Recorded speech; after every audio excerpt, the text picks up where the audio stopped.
Good morning children. आज हम जो है क्लास 10 के लिए बोर्ड प्रश्न पत्र 2020 के जो सवाल पूछे गए थे उसको हम हल करेंगे, उसके बारे में जानेंगे। 2020 में अभी तक जो पढ़ाए गए आपको विषय थे उसमें हमने समास आपको पढ़ा दिया था, वाक्य आपको पढ़ा दिया था, शब्द और पद पढ़ा दिए थे, परंतु विद्यार्थी शब्द और पद नहीं आ रहा, उसकी जगह पदबंध आएगा। पदबंध नया टॉपिक है। मुहावरे का वाक्य में प्रयोग यह आपको पूछा जाएगा। और चौथा अशुद्धियां थी जो आपके सिलेबस से निकल गई। आज हम जो है 2020 में समास के जो प्रश्न पूछे जाते हैं, विद्यार्थी यहाँ ध्यान रखिए, 10th वाले विद्यार्थी जो है क्लास जो आप परीक्षा देंगे उसके 3 सेट होते हैं और तीनों सेटों में व्याकरण के प्रश्न जो हैं वो परिवर्तित रूप भी रहेंगे और एक भी हो सकते हैं। यहाँ तीनों सेट में ए, बी और सी, सेट 1, सेट 2 और सेट 3 के अंतर्गत कुल समास को आप जानते हैं, समास जो है ये 4 अंकों का पूछा जाता है, 4 अंकों का पूछा जाता है। उसमें 2 अंक के जो होते हैं वो विग्रह करना होता है, समास पद का विग्रह करना होता है, अतः समासिक पद का विग्रह करना होता है। और दूसरा जो है वो समस्त पद बनाना होता है, दूसरा जो है समस्त पद बनाना होता है। तो समस्त पद बनाना और समास विग्रह करा, इस तरह के 2 प्रश्न, 2 मार्क्स के समास विग्रह कीजिए और उसके नाम लिखिए, समस्त पद बनाकर समास का नाम लिखिए। इस प्रकार के 2 प्रश्न पूछे जाते हैं।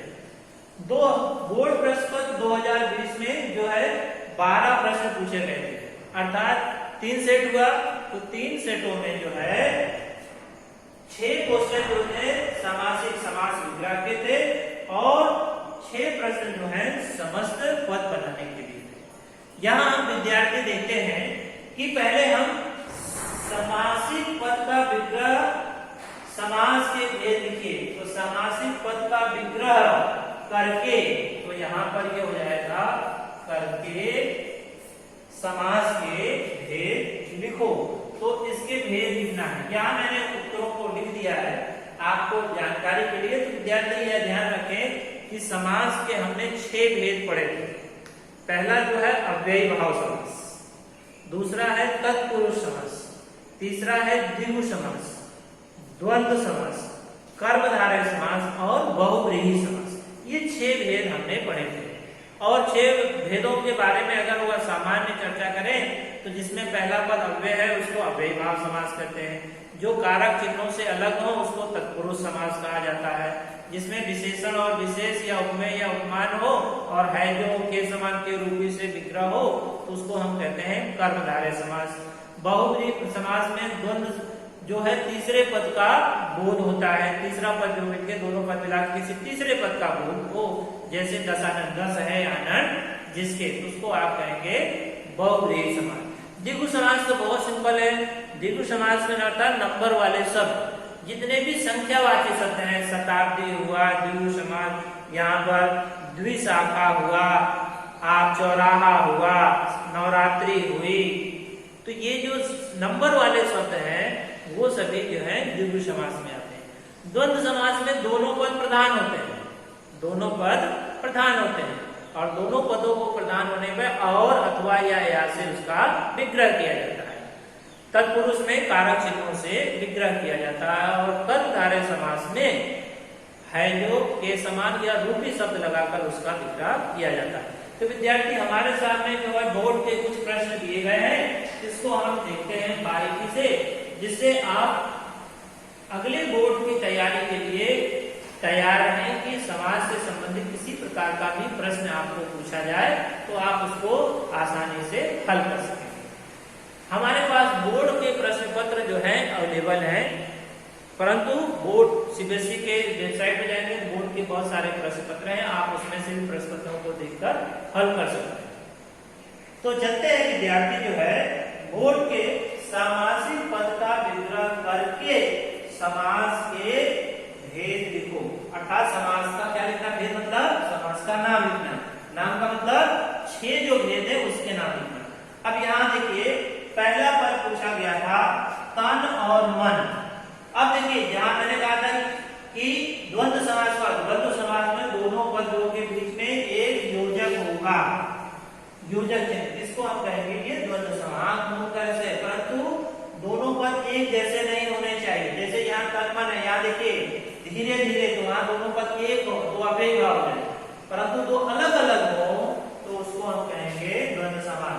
तो इसका विग्रह हो जाएगा तन और मन, तन और मन, और शब्द से इसका विग्रह हुआ और भेद लिखा गया द्वंद्व समास। भेद क्या लिखा गया?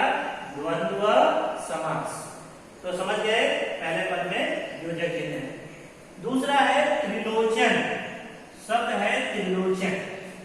अब त्रिलोचन जो है यहाँ दो विग्रह आपके आंसर की में, जो बोर्ड की तरफ से जो आंसर की मिलती है विद्यार्थियों, इस तरह की आंसर की भी दी जाती है जो चेकर जाते हैं, तो वो चेकर को जितने भी ऑप्शन हो सके उतने ऑप्शन से उनको चेक करने के लिए कहा जाता है।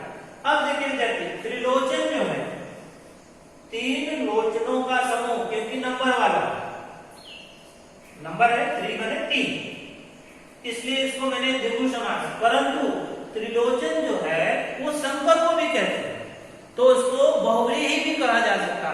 3 है आंखें जिसकी, अर्थात शंकर या महादेव, तो उसको अगर आपने 3 है आंखें जिसकी ऐसा विग्रह किया तो वह त्रिलोचन का हो जाएगा, वह द्विगु समास। द्विगु का मतलब नंबर, और 3 है लोचन जिसकी, अर्थात शंकर के लिए आपने विग्रह किया तो वह हो जाएगा बहुव्रीहि समास।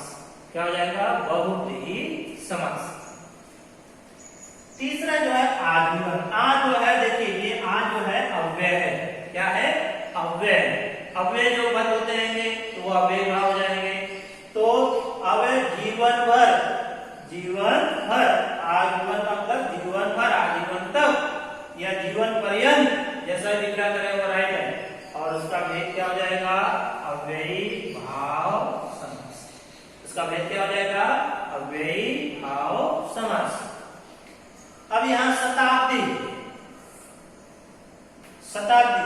100 वर्षों का समूह, 100 वर्षों का समूह या शताब्दियों का, शत का अर्थ होता है 100, मैंने यहाँ उसका अर्थ सही लिखा। आप लिखेंगे शताब्दियों का समय, आब्दू का अर्थ होता है वर्ष, ईयर, तब भी वो राइट है। तो आप लिखेंगे 100 वर्षों का समूह या 100 आब्दियों का समूह, और भेद क्या हो जाएगा? द्विगु समास। तब भी उसका भेद क्या लिखा जाएगा? द्विगु समास। फिर यहां देखिए महात्मा, 5वां प्रश्न पूछा गया था, सेट 1 में था ये क्वेश्चन, महात्मा। महात्मा मैंने विग्रह किया है, महान है जो आत्मा, और भेद बताया है कर्मधारय समास। महान है जो आत्मा, कर्मधारय समास। अगर कोई विद्यार्थी इसका विग्रह करता है, महान है आत्मा जिसकी, महान है आत्मा जिसकी, तो वो हो जाएगा थर्ड पर्सन, अर्थात महात्मा गांधी के लिए क्या या कोई संत के लिए प्रयोग किया गया है महात्मा, तो थर्ड पर्सन हो जाएगा, तब ये हो जाएगा बहुव्रीहि। तो आंसर की में दोनों ही उत्तर दिए गए। आपने महान है जो आत्मा लिख दिया, कर्मधारय उदाहरण लिखा, तब भी वो सही है। अगर आपने लिखा महान है आत्मा जिसकी, थर्ड पर्सन, अर्थात किसी सज्जन पुरुष के लिए आप या संत के लिए कि महात्मा शब्द प्रयोग किया, तो वो हो जाएगा बहुव्रीहि समास। खान पान, तन मन, तन और मन द्वंद्व समास होते हैं। खान और पान दो अलग अलग पद हैं, दोनों पद प्रधान है, तो खान और पान, भेद हो जाएगा द्वंद्व समास। तो ये आपके बोर्ड के प्रश्न पत्र में पूछे गए, ऐसे ही प्रश्न पत्र आपको पूछे जाएंगे। सिर्फ आपको ध्यान रखना है कि समास का कौन सा है। यहाँ समस्त पद बनाकर उसके भेद लिखिए। धीरे धीरे ही धीरे बंधन से मुक्त, महान है जो जन, ग्राम में वास, आराम के लिए कुर्सी, श्वेत है जो अमर। ये 6, दो इसमें से दो इसमें से, एक सेट में 4 क्वेश्चन आते हैं, 2 विग्रह करने के लिए आते हैं, 2 समास बनाने के लिए आते हैं। तो मैंने विग्रह वाले को अलग लिख दिया और समस्त पद वाले को अलग दिया, आपकी आसानी के लिए या जानकारी के लिए। अब यहाँ प्रश्न दे रहे हैं, इसको हम हल करते हैं। धीरे ही धीरे दोनों पर पुनरावृत्ति है, एक साथ आए, तो ही को हटा देना। अगर यहाँ हम लिखें धीरे धीरे, और ये हो जाएगा आपका अव्ययी भाव, अव्ययी भाव समास। यहाँ ध्यान रखना, बहुत से विद्यार्थी यह गलत करते हैं। जैसे यहाँ तन्मन, तन्मन में योजक लगा तो उसको आपने यहाँ द्वंद कहा, परंतु धीरे धीरे में भी योजक लगा, परंतु वह क्या हो गया आपका अव्ययी हो गया। क्योंकि जब दो शब्द पुनरावृत्ति आए, एक जैसे आए, तो वह पद हमेशा अव्ययी भाव समास ही होता है। बंधन से मुक्त, ये कारक चिन्ह आ गया, से को हटा दोगे, बंधन से को हटाओ तो क्या शब्द बनेगा, बंधन मुक्त। शब्द क्या बन जाएगा, बंधन, और मुक्त को साथ में लिखना है। से है कारक है, कारक से जो अलग होते हैं, बंधन से मुक्त, ऐसे या अपादान तत्पुरुष है, तो आप सिर्फ तत्पुरुष लिखेंगे, तत्पुरुष समास। समास आप पूरा लिखें, जगह नहीं है इसलिए मैं उसको संक्षिप्त में लिख रहा हूं। अब यानी कि महान है जो जन, ये दो शब्द को हटा दीजिए, महान है जो जन, ये दो पद को हटा दीजिए, तो शब्द क्या बनेगा, महाजन। शब्द क्या बनेगा, महाजन। शब्द बनेगा महाजन। और है जो लगा हुआ है, तो कौन सा विग्रह होगा, कर्मधारय समास। तो भेज देंगे कर्मधारय समास, कर्मधारय समास। क्लियर हो गया। महान जो है जो अर्थात महाजन, अर्थात महान है जो जन, तो वह महाजन कहलाता है। महाजन का दूसरा भी पर्याय है, जो लोग जो कर्ज लेते हैं वो भी महाजन कहलाते हैं, परंतु यहाँ महान व्यक्तियों के लिए महाजन शब्द का प्रयोग किया।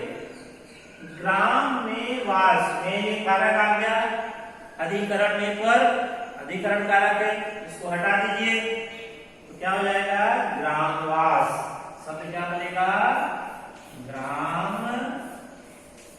वास। ग्राम में वास, ग्रामवास में है, तत्पुरुष होगा, क्यों, क्योंकि कारक चिन्ह है, तो इसको आप लिखेंगे तत्पुरुष समास, तत्पुरुष समास। आराम के लिए कुर्सी के लिए जो है हट जाए, दो शब्दों को जोड़ देंगे, प्रमुख पद और उत्तर पद को, दो पद होते हैं, दोनों को जोड़ोगे तो हो जाएगा आराम कुर्सी।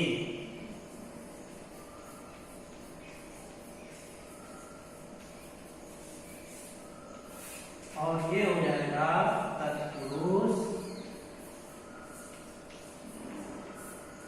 समास, तत्पुरुष समास।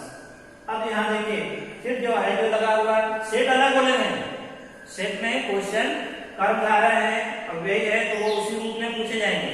सेट आपके अलग अलग, तो है जो है श्वेत है जो अंबर, शब्द बन जाएगा क्या, श्वेतांबर। शब्द बन जाएगा श्वेतांबर, संधि हो गया यहाँ पर, आप हाथ हो गए, शब्द पर श्वेतांबर। श्वेत अंबर अलग अलग नहीं लिखेंगे, उसका मिला हुआ, क्योंकि समासिक पद एक होते हैं, तो श्वेतांबर, तो ये हो जाएगा आपका कर्मधारय समास।